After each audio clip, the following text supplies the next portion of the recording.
Welcome back to Cheche, the program where opinion counts. Edward Oko has more than 30 years of international auditing, accounting and investigative experience. He's the Vice President of the Office of African Organizations of Supreme Audit Institutions. And yet, as Auditor General, his most recent report has been criticized for failing to meet international standards. And we talked about that before the break. And so we come to this 2013-2014 audit on the national government. And what's causing the controversy is your opinions. Your qualified opinions and your adverse opinions on public spending. Take us through some of those. Well, I think the figure which is creating a lot of problems is a figure which is on page 18 of the report, which says 66.7 million, which basically say unsupported expenditure, and it is all listed there. What do you mean by unsupported expenditure? In other words, where either the explanation or the documentations were not available for me to say that this figure is in the book. These are from different ministries? These are from different ministries. The total is 66 billion. These are different ministries, all listed here. And these are the 17 yes. ministries yes, which all contribute. It is all part of the report. Right. Yes. Break that down for us. You will allow me not to go into so much detail, but the biggest casualty is there, Minister of Land. Well, talk no, I think you have the Ministry of, say, Health. Of Health, Health is 22 billion. Most of that is the amounts which were paid for the people who had gone to the county. Yes, and we need to know that this money has been refunded, or it was actually paid and accounted for. So that's the reason. Of course, I cannot say it is, but remember, all the transfers and everything of the government must be conditioned to an authority. Yes. Yeah, because the budget of each ministry, a vote of each ministry is for that ministry. If it is to go to any other vote, it must go through an authority, which includes the Treasury. Yes. Ministry of Transport and Infrastructure, also about 22 million? Yeah, these are exactly these amounts which relate to other institutions which they deal with, which they have not properly reported back to me.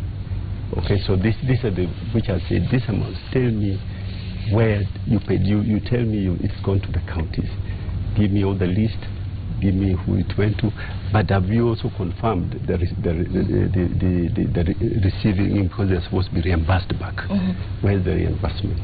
Mr. Oko, clear this up for us, because you hear a figure like 67 billion, yes, and the alarm bells start ringing, given yes, our history with corruption, Anglo Leasing rather, Goldenberg. Yes. Are you telling us that these monies have been lost through fraud? Or are you telling us that they've been lost through ineptitude, or that they're circulating the system? Anyway.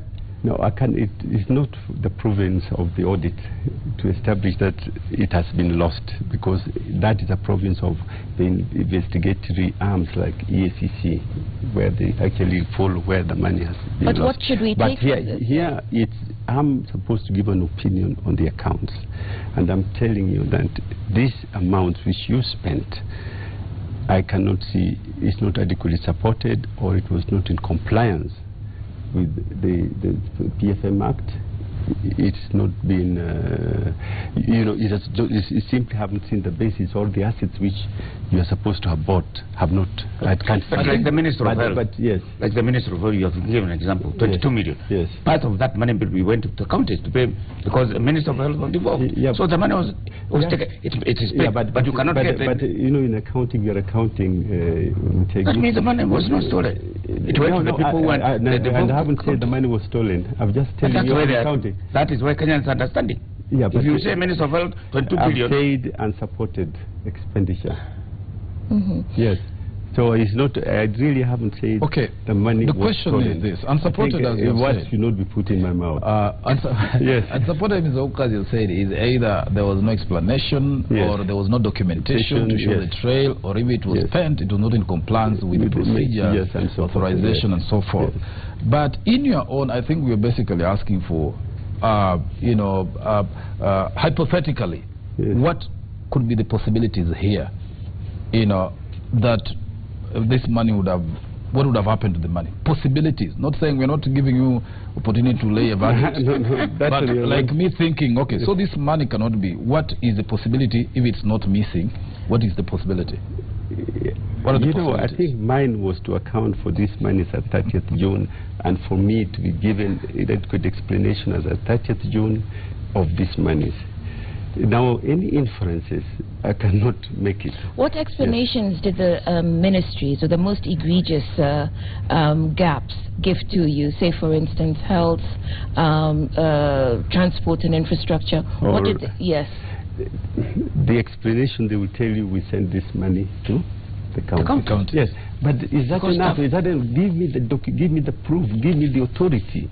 You know, there is the. Show me. You want evidence that the money was transferred to the county. And you're supposed to, and because you don't have that. You don't just transfer money, and you don't know who it is going to.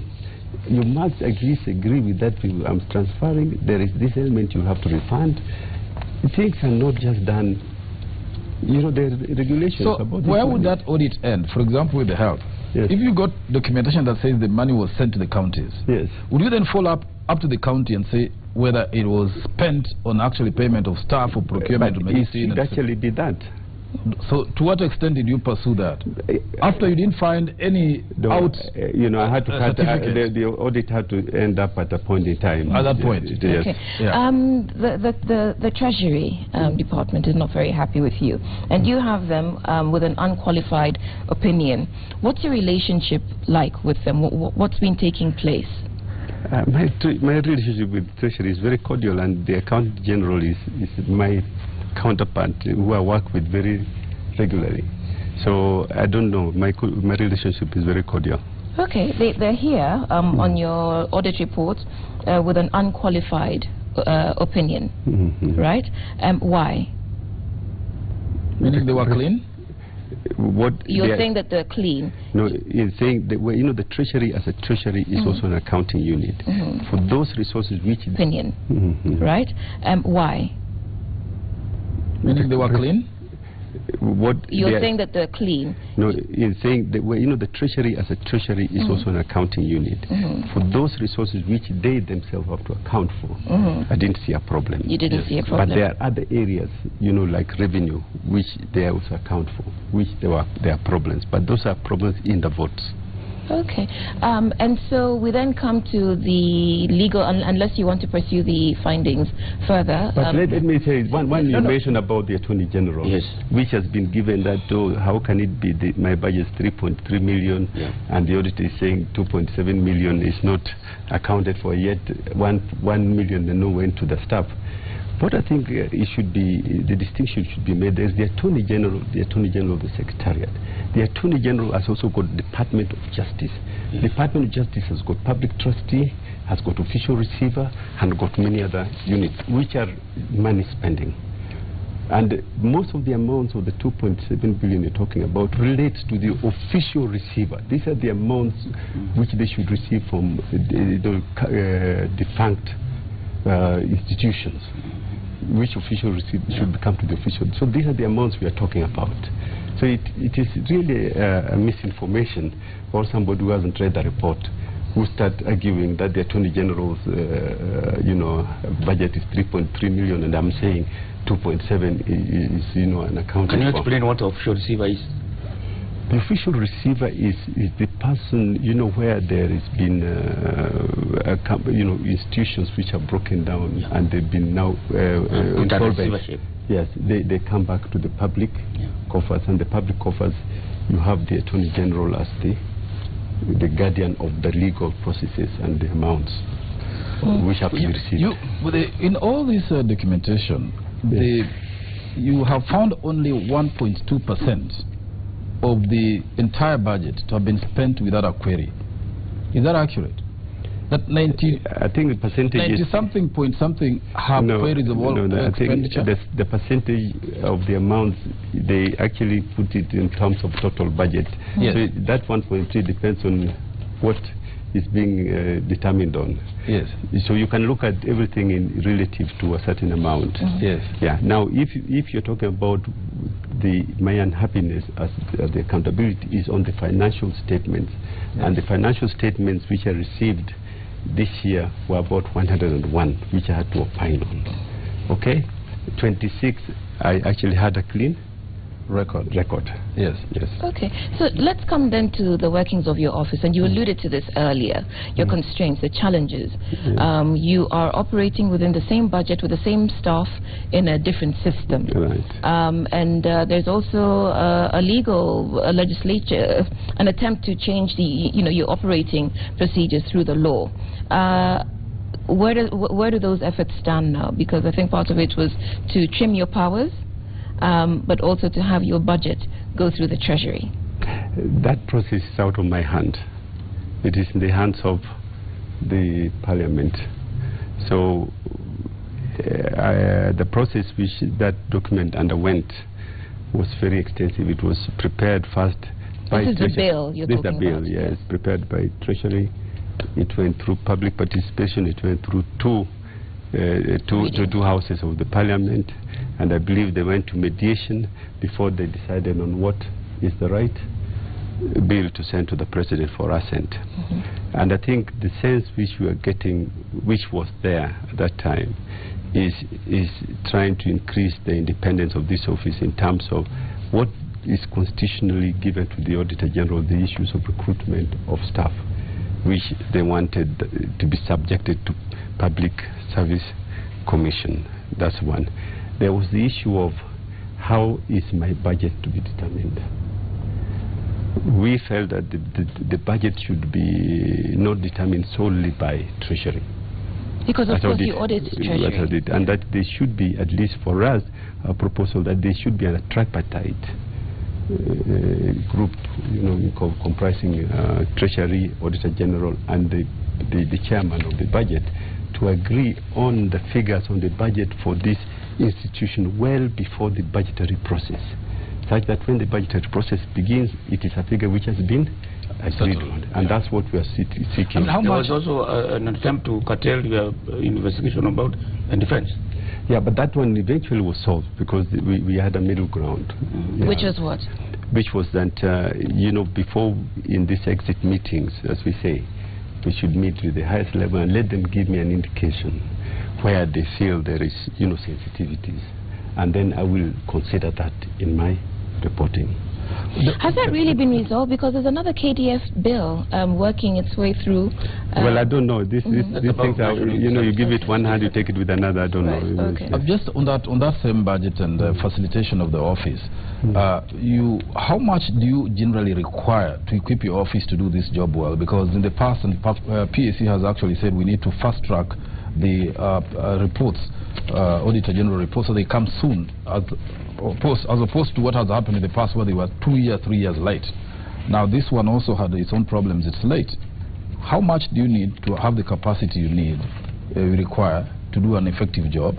And how much have you been allocated this year relative to what you need?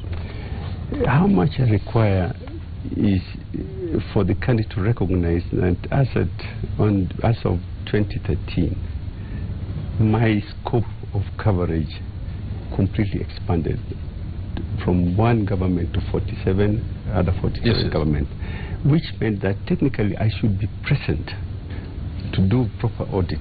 I should be present in each county. I'm not in a position to be there because I never had a boost to go with a new system of 2 levels of government. So we are still struggling. For instance, before, when it was unitary, when I came to the office, we were about 985. Since then, up to 2013, we only increased by about 100. So we came to 10,000. This is 1,000. This is what has been, and up to now, we are still 1,000, despite the fact that we have now the 47 counties. So there is a serious need for restocking in terms of staff. So you don't have offices outside of Nairobi? And let me tell you in terms of the amount. Yes, in terms of the amount. Let me tell you, when in the 15-16, first of all, let me say what I got 13-14. 13-14, my budget current was 2.6. Right. 14-15 was about 2.7. 15-16, the original which was given by Treasury was 2.6. Despite the fact that I'd asked for money 3.3 to audit the national government, I'd asked for 1.5 to audit the county government, and 500 million to audit CDF, plus other special projects. So in total, I'd asked for about 5.4 recurrent. Yes.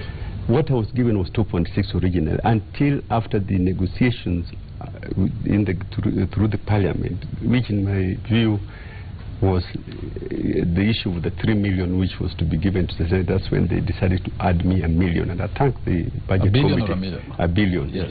So my budget is now 3.6 from 2.6. Will that be adequate to cover? That is a good shot in the arm. Yes.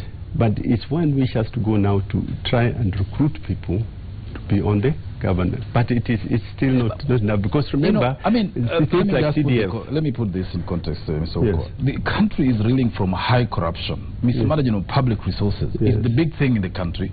Counties are really stuck with corruption, and they can't account, and I've seen the county reports. They are as bad, if not worse, than the national government. Why wouldn't you be given money to fix that problem with a proper and thorough audit? I think that's what one would expect. Because remember, apart from the counties, you also have CDFs, which has increased from 210 to 290. And a new law in the CDF which requires each of those 290 to be audited individually. Whereas before I was auditing them as a group. So all this has not been recognized.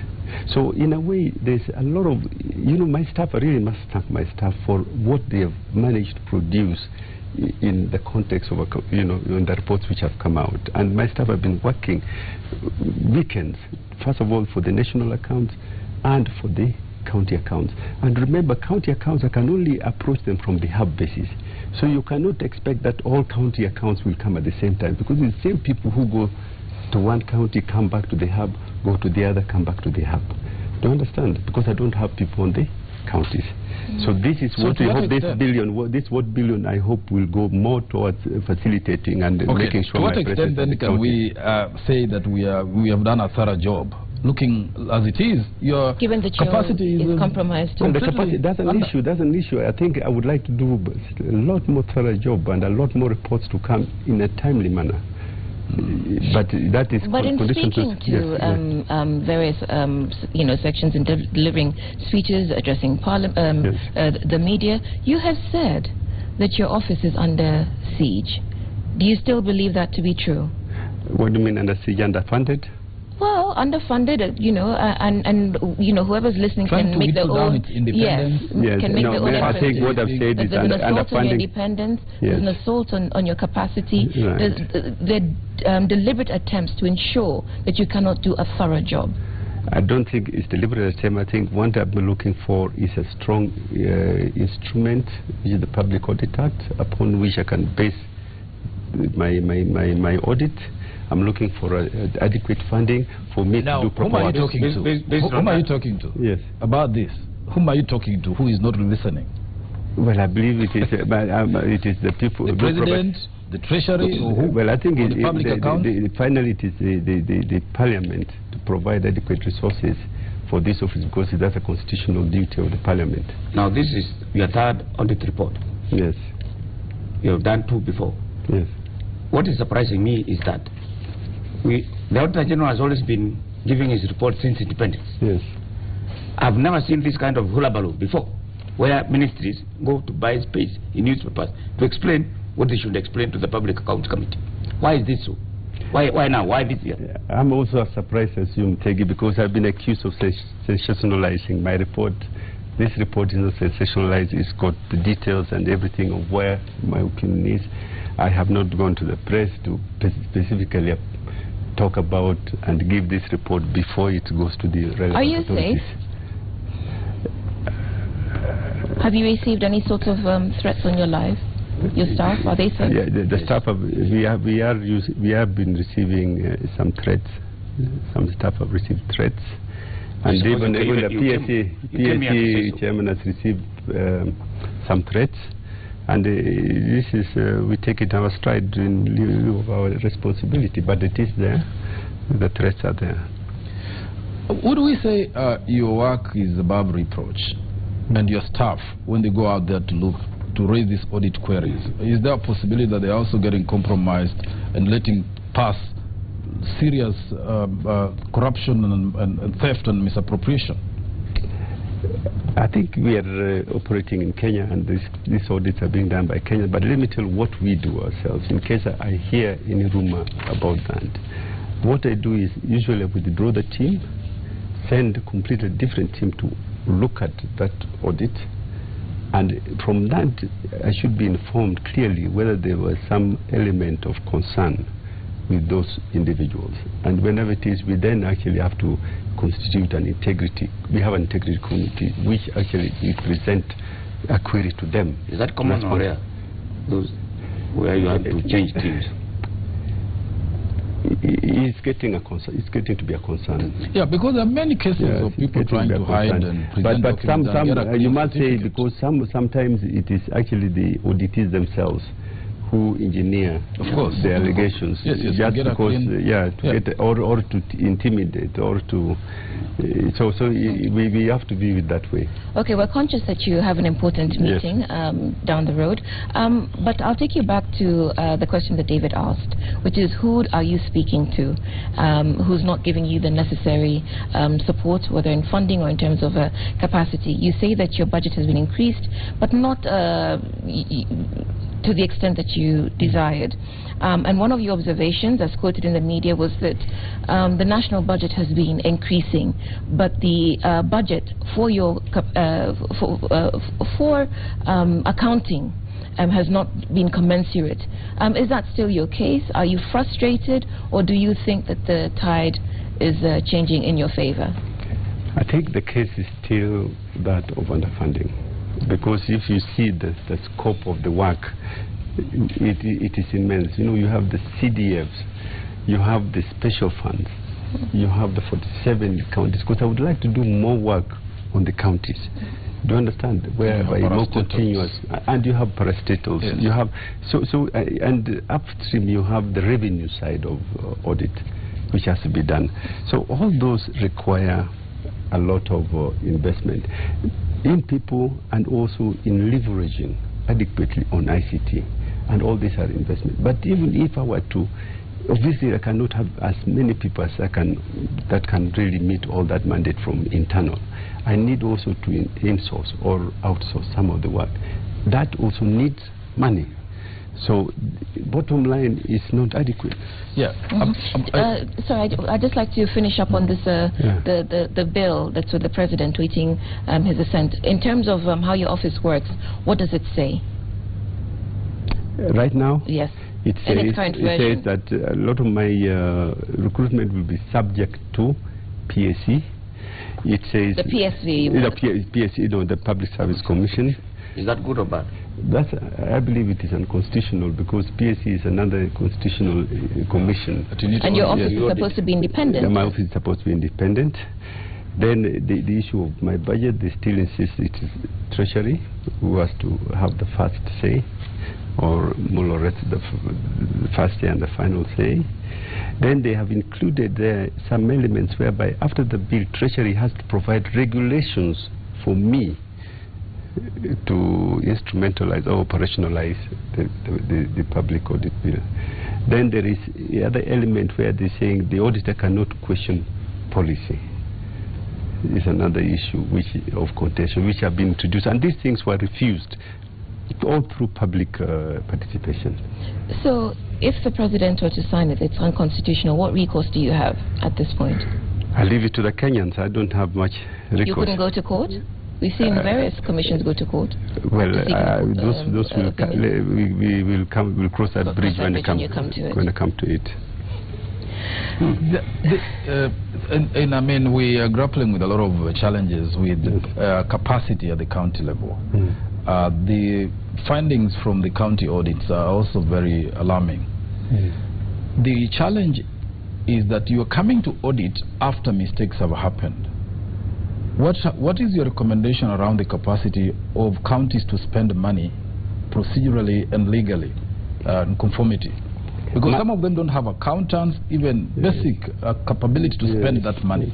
So what is the office doing to ensure this doesn't occur? We are doing, we are changing also our methodology. We really want to do more continuous work in a year.